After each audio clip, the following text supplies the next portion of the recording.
আসসালামু আলাইকুম। সবাই কেমন আছেন? আশা করি ভালো আছেন। আমিও বরাবরের মতো ভালো আছি। আজকে আমি ময়শ্চারাইজার চিজটা তৈরি করে দেখাবো, আর এই ভিডিওটা সম্পূর্ণ দেখবেন না টেনে, তাহলে আপনিও বাড়িতে তৈরি করে নিতে পারেন এরকম চিজ। তাহলে চলুন দেখে আসি ভিডিওটা। মজ্জারেলার চিজ তৈরি করার জন্য এখানে আমি গরুর দুধ নিয়েছি 1.5 লিটার। এখানে আপনার ফ্রেশ দুধটাই প্রয়োজন যদি আপনি পারফেক্টভাবে ময়শ্চারাইজার চিজটা তৈরি করতে চান। তারপরে এখানে দিয়ে দিব, এখানে আমি 2 টেবিল চামচ ভিনেগার নিয়েছি আর বাকিটা নিয়েছি পানি। এখন একত্র করে মিশিয়ে নিয়েছি আর একটু দুধটা জাল করে নিয়েছি। ঠিক আমি আঙ্গুল দিয়ে চেক করে নিচ্ছি ঠিক কতটা গরম হয়েছে। এখানে কুসুম গরমের থেকেও একটু বেশি, যে বেশিক্ষণ আঙ্গুল ডুবিয়ে রাখা যাবে না, এই অবস্থায় ভিনেগারটা দিয়ে দিতে হবে।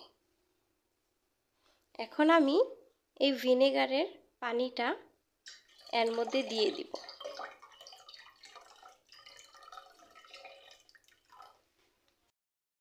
এখন আমি একটু আলতোভাবে নাড়াচাড়া করে দিচ্ছি যাতে করে খুব ভালো করে মিশে যায়।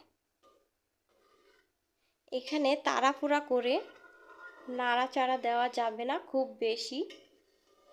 বেশি নাড়াচাড়া করলে মিষ্টির যে ছানাটা হয় সেই ছানা হয়ে যাবে।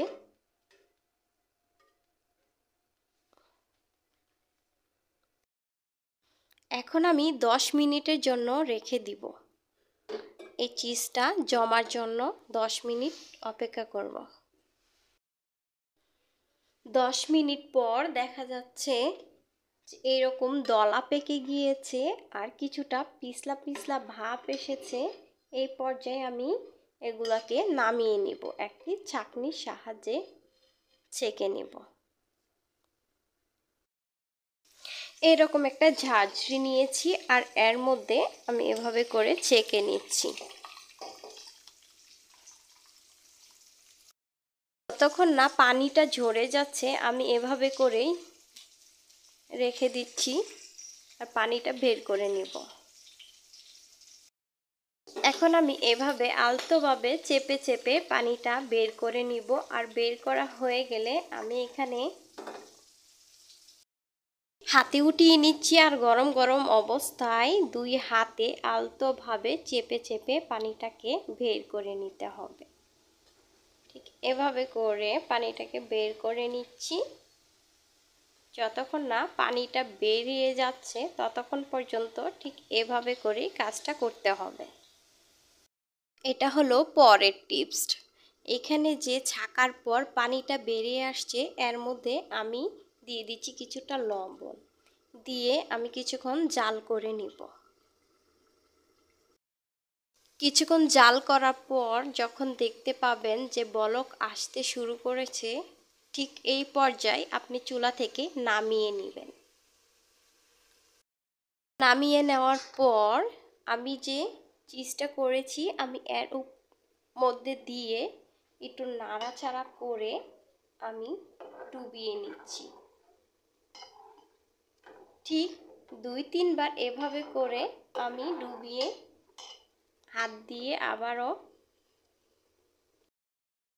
হাত দিয়ে চেপে চেপে পানিটা বের করে নিব।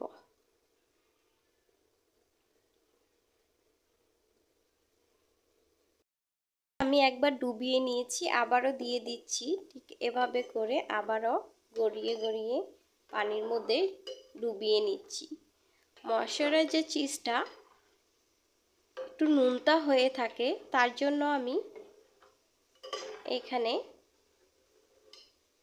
লবণ পানির মধ্যে দিয়ে এভাবে করে নিচ্ছি। আবারও আমি চেপে চেপে পানিটা বের করে নিব। আর এই কাজটা গরম গরম অবস্থায় করতে হবে।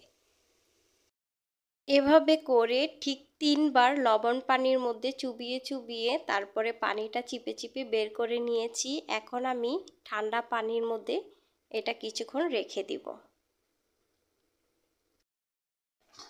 ডিপে রাখা ঠান্ডা পানির মধ্যে আমি এই চিজটাকে ডুবিয়ে নিচ্ছি, উল্টিয়ে পাল্টিয়ে নিচ্ছি আর কিছুক্ষণ এভাবে রেখে দিচ্ছি। কিছুক্ষণ ঠান্ডা পানির মধ্যে রাখার পর এখন আমি উঠিয়ে নিচ্ছি। আবারও পানিটাকে বের করে নিয়ে পানিটা বের করে নিয়েছি আর এখানে একটা পলি নিয়েছি, এর মধ্যে রেখে খুব ভালো করে মুড়িয়ে সেট করে নেব।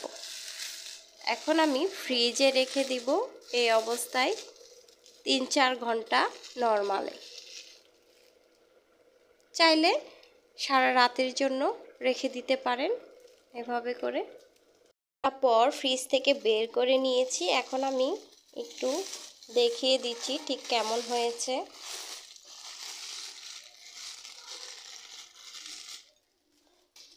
ঠিক এরকম হয়েছে। আর এখন কেটে দেখিয়ে দিচ্ছি।